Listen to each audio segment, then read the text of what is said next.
नमस्कार, आप देख रहे हैं श्री न्यूज और मैं हूं आपके साथ स्नेहा सिंह।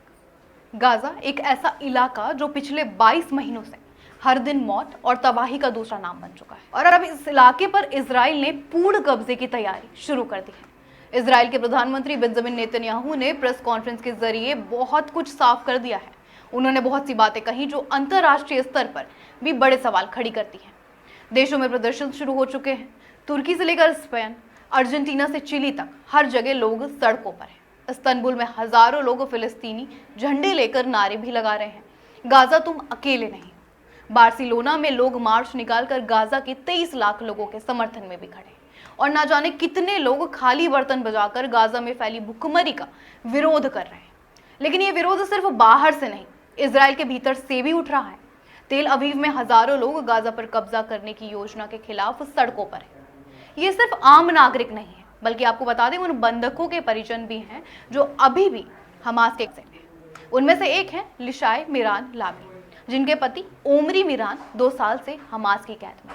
लिसाई मिरान लावी कहती हैं कि गाजा पर कब्जा करने का मतलब है हमारे अपनों को मौत की सीधे सीधे सजा दे देना। In order to save our hostages and our soldiers, we are doing this because we have no choice.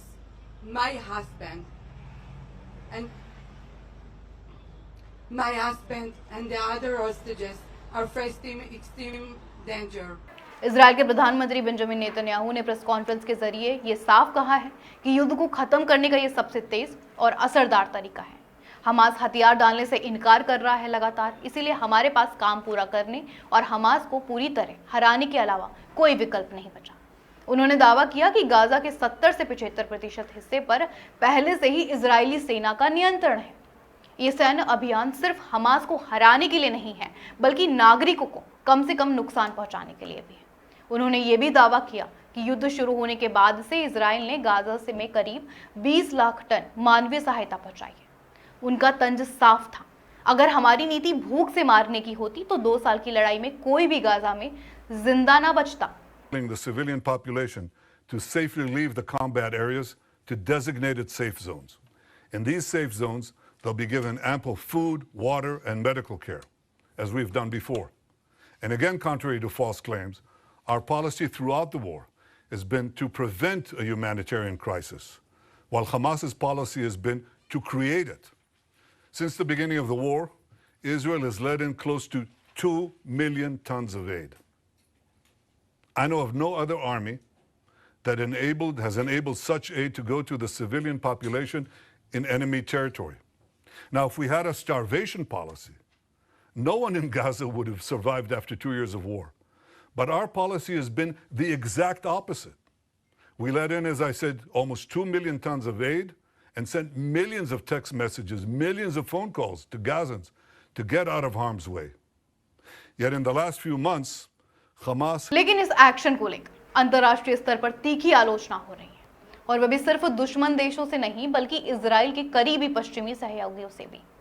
दुनिया भर में मानवीय संकट की आशंका जताई जा रही है, पर बेंजामिन नेतन्याहू का हमेशा ये साफ कहना रहा है, जैसे कि उन्होंने प्रेस कॉन्फ्रेंस में भी कहा, हमारी नीति हमेशा मानवीय संकट को रोकने की रही है, हमास की रणनीति संकट पैदा करने की रही है। वहीं भारतीय सेना प्रमुख जनरल उपेंद्र द्विवेदी के बयान से भी राजनीति में हलचल मच गई। पाकिस्तान के साथ संभावित युद्ध को लेकर बड़ा बयान दिए हैं उपेंद्र द्विवेदी।